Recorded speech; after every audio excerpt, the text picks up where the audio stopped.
were some situations we went to do a video. His video, What's My Name? And a massive fight broke out. A massive fight broke out at a park. And I got beat like the Elephant Man. I looked like the Elephant Man. It was, yeah, and I'm going to tell you who saved me at that time. It was RBX and Suge came in. That was traumatic. We were at a video, and you know how they have the campers, you know, the trailers, the stars, the trailers. And we were all in there. We heard a knock at the door, right? And I go to the door, and I open up the door, and this, somebody said, yeah, it's Snoop here. And I said, okay, just a second. But when I turned around, Snoop's like, no, I'm cool. Because he didn't feel like talking to anybody, and it's always that way. You have no idea just the pressure that he was under, because everybody wanted to talk to him. Everybody wanted something from him. So at that time, we only had like 20 minutes before we started shooting the video, and he just didn't want to talk. So I went back, but now, when I get back, there's like 10 dudes standing there. So I'm like, ooh. So I open up the door, and I'm like, hey, he's cool, like, maybe later on after the shoot. So one dude that came in, and he tried to get in, and I was falling back, because they have stairs. And I was falling back, and as I'm falling back, I tried to kick him in the chest to get him off me to get the door closed. And I fell. And as I fell back on the couch. In the trailers, they have the little couches on the side. And I fell back on the couch, and as I fell back, he got on top of me and pinned my hands down.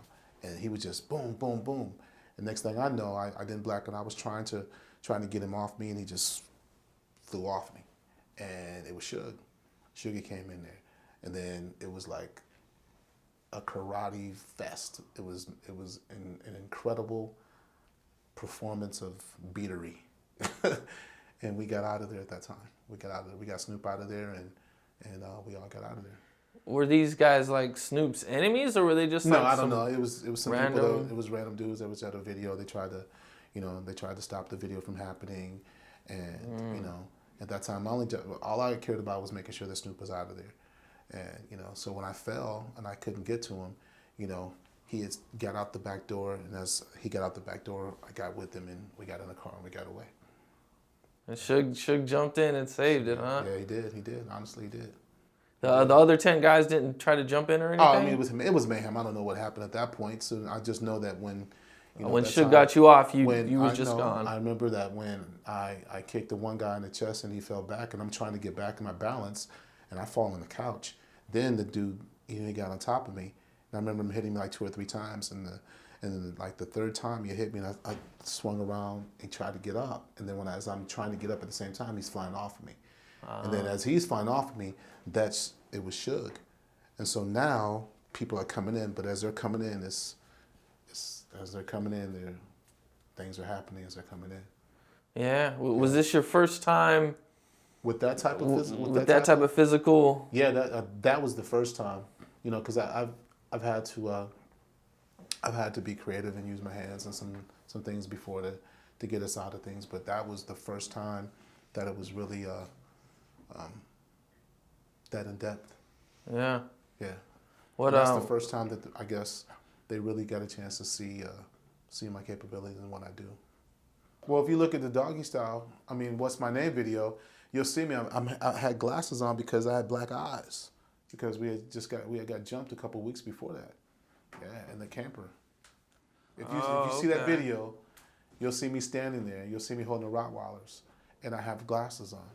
Now that you say that, yeah. Okay. That was me, definitely. Yeah. What were you thinking when this happened? You don't think. Afterwards, were you like, man, I'm protecting Snoop, probably at that time, probably one of the biggest artists in the world, well-known gang member. This is probably gonna happen again. Were you thinking about any of that, or you just?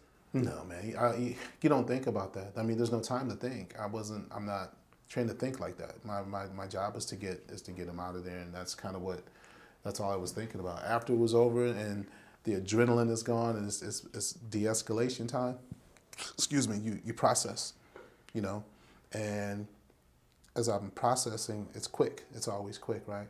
And I just wanted to make sure I'm thinking of what happened and what I could have done better.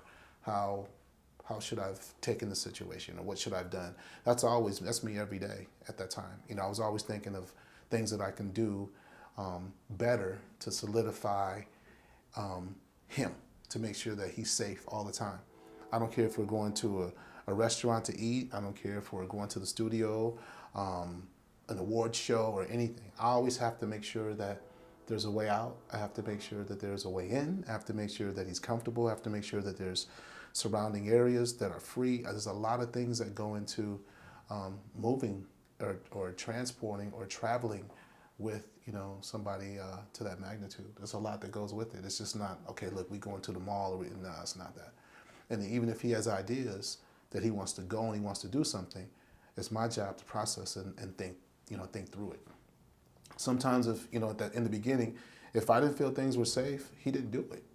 In the beginning, our relationship was that tight. He's like, nah, Malik said we cool, so we're not really going there. We're gonna do something else. And that's how our relationship was.